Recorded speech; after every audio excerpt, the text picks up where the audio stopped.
Organized crime has become the biggest thing in cybersecurity, and organized crime is getting very good at extracting billions of dollars from organizations. And when we factor in looking into the future and making investments, and you might think seriously about companies that are in the cybersecurity space, because this is going to be a much worse problem as we go forward.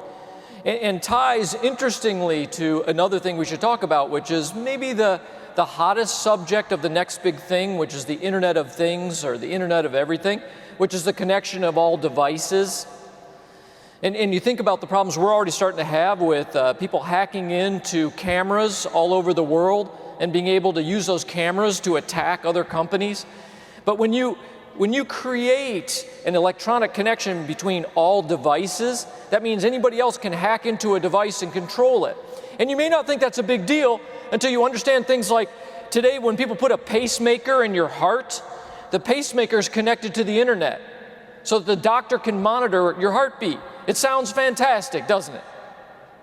But what happens when the hacker is able to hack into the pacemaker? Because everyone's talking about how long it's going to be until hackers start actually turning off pacemakers, right? Or monitoring all the data coming off the thing that your healthcare provider provided for you. So, I mean, we hear this statistic a lot, right? Billions and billions of devices connected to the internet. And again, I agree this is the next big thing. I just want to unpack this just for a second. When you think about what's going to change the economy and change some of your portfolios a lot, I mean, I'm going to take a simple product, right? A sprinkler system for your lawn.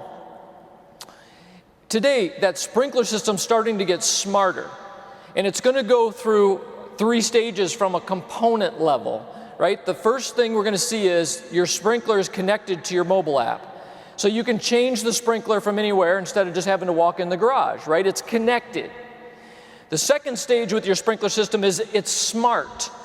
And what I mean by smart is it knows if it's rained or not. It knows if it's 100 degrees or not. And so the device is telling you, hey, it just rained an inch. You sure you want me to run again? Because the device has some intelligence now. The next stage for the sprinkler system is what's called edge intelligence, where the sprinkler system is talking to all the sprinkler heads in the lawn, and the sprinkler heads are telling it, hey, look, I need more water at my part of the lawn, or I don't need water on my part of the lawn, because there's edge intelligence, right? All the devices are talking to themselves and not talking to you. This is where we're going with the Internet of Things, right? Is through these stages. Or if you think about it from a capability standpoint, there's monitoring, okay, where I can just go on my app and just monitor how the sprinkler system is working or how the lawn is, or I can control it remotely. I can change times. I can optimize it so I'm not using too much water or too little water, and then eventually I can just give it autonomy. I can just tell the sprinkler system what I want, and it's just going to go do it, and I never have to engage with it again. And then there's the convergence of all of this, where now the sprinkler system is talking to the water provider, and it's finding out if I'm allowed to use the water today, or if we're on rationing. Or the sprinkler system is talking to the weather, right? And it's finding out what's the weather for the next 3 or 4 days so I can decide how much to water. So it starts to be a convergence of all devices that are connected.